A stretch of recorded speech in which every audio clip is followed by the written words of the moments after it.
Hello বন্ধুরা, আমি চলে এলাম একটা নতুন ব্লগ ভিডিও নিয়ে। তোমরা তো দেখতেই পাচ্ছ, আজকে আমি একটা তোমাদের জন্য নতুন রেসিপি এনেছি। এটা হচ্ছে ফুলকপির ভাপা। অনেক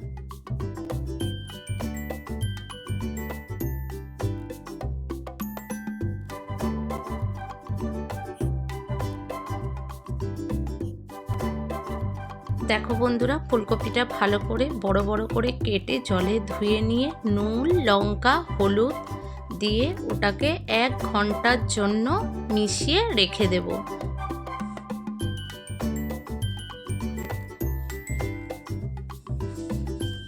দেখো বন্ধুরা, 1 ঘন্টা আমার এটা রাখা হয়ে গেছে। এবার দেখো যে উপকরণগুলো দিয়ে আমি বানাবো, এতে ক্যাপসিকাম আছে, পেঁয়াজ কুচি আছে, আদা রসুন বাটা আছে, আর টমেটো আছে, আর গোটা মশলাগুলো রয়েছে। দেখো আমি কড়াতে তেল দিলাম, তেলটা গরম করে তারপরে একে একে সব রকম উপকরণগুলো দিয়ে দেব। দেখো প্রথমে গোটা গরম মশলাটা দিলাম, তোমরা তো দেখতেই পাচ্ছ।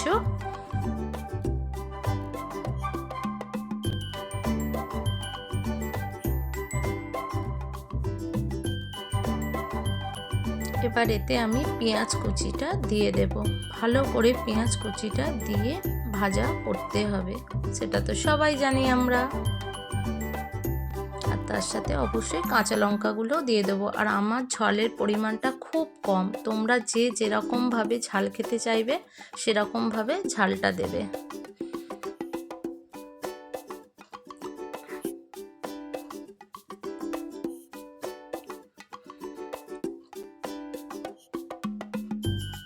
দেখো বন্ধুরা, আমার পেঁয়াজটা প্রায় লাল লাল করে একটু ভাজা মতো হয়ে গেছে, তোমরা তো দেখতেই পাচ্ছ। এবার এর মধ্যে ক্যাপসিকাম আছে না, ওই ক্যাপসিকামটা এবার দিয়ে দেব। খুব বেশি ভাজবো না, সেই জন্য পেঁয়াজটা ভাজা প্রায় হয়ে যাওয়ার শেষের দিকেই ক্যাপসিকামটা দিলাম। এটাও ভালো করে নেড়েচেড়ে ভেজে নেব।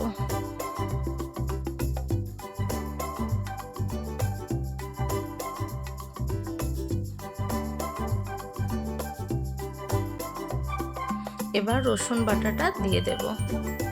সব কিছু কিন্তু পরিমাণ মতো, যে যতটা বানাবে সেই পরিমাণে আদা রসুন পেঁয়াজ সব কিছু পরিমাণ মতো দেবে।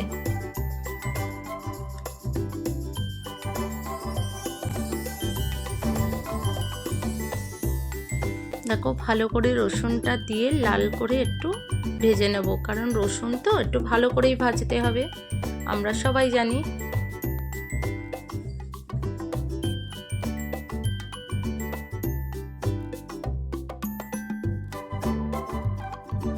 এবার বন্ধুরা টমেটোটা দিয়ে দেব, টমেটোটাও দিয়ে একটু ভালো করে ভেজে নেব।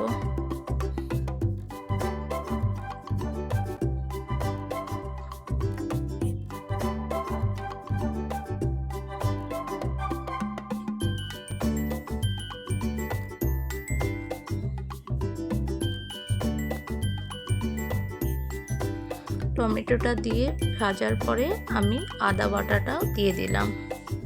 দেখো আদাটাও ভালো করে ওর সাথে নেড়েচেড়ে ভেজে নেব। খুব সুন্দর একটা গন্ধ বেরোচ্ছে, আর এই রান্নাটা মানে কি বলবো, দারুণ লাগে। সব বন্ধুদের বলছি একবার করে ঘরে অবশ্যই ট্রাই করে দেখবে, এই রান্নার স্বাদটাই আলাদা। এবার দেব কাসুরি মেথি। কাসুরি মেথিটা দিলে আরো সুন্দর একটা সেন্ট পাওয়া যায়।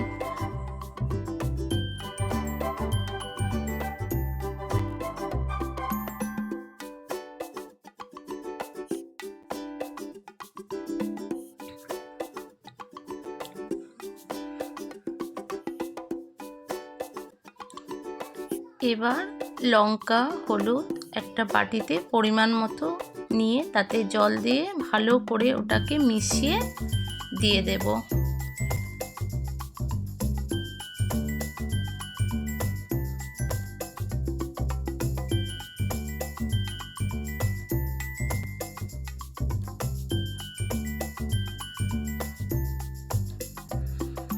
দেখো বন্ধুরা, এবার একটুখানি বেশি দেব না, অল্প করেই এতে ধনেপাতা কুচো করে দিয়ে দিলাম। এত সুন্দর একটা রং হয়েছে দেখো, আর তার সাথে গোলমরিচের গুঁড়োটাও শেষের দিকে দিলাম। খুব সুন্দর রংটা দেখে তো তোমরা বুঝতেই পারছো কত সুন্দর। আর আমি চিনি ব্যবহার করি না, তাই একটা বাতাসা দিলাম। এবার দেখো, যে ফুলকপি আলুটা আমি 1 ঘন্টা রেখে দিয়েছিলাম, ওতেই থেকেই নুন হলুদ লঙ্কা মেশানো, তাই একটা জল মতো বেরিয়েছে, ওইটা সমেতই ওতে দিয়ে ভালো করে নেড়ে চেড়ে দেখো। অবশ্যই বেশি কিন্তু জল দেব না, ওই পরিমাণ অতটুকুই জল, আর তার সাথে সামান্য মতো, তোমরা তো দেখতেই পাচ্ছ একদম অল্প জলেই কিন্তু এইটা হবে, যেহেতু এটা হচ্ছে ফুলকপির ভাপা। আর আঁচটা তো খুব কম করে দিতে হবে, আর বারবার করে মানে চাপা দিতে হবে, আর খুলে একবার করে নেড়ে দিতে হবে।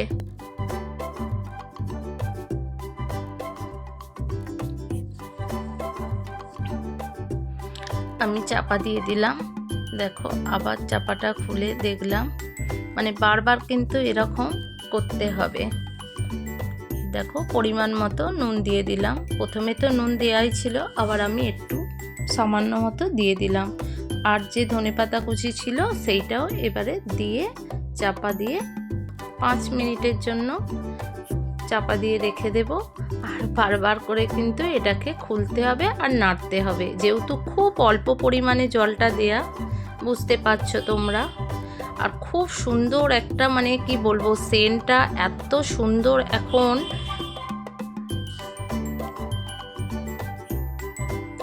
দেখো বন্ধুরা, আর একবার চাপা দিয়ে দিলাম, এটাই শেষবারের মতো হয়ে যাবে। দেখো কত সুন্দর হয়েছে।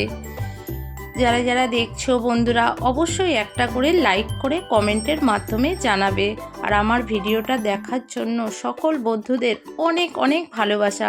বন্ধুরা সবাই ভালো থেকো, সুস্থ থেকো, আর নিজেদের খেয়াল রেখো। আর এইভাবে আমাদের পাশে সবাই থেকো, সবাই সবাইয়ের টাটা বন্ধুরা।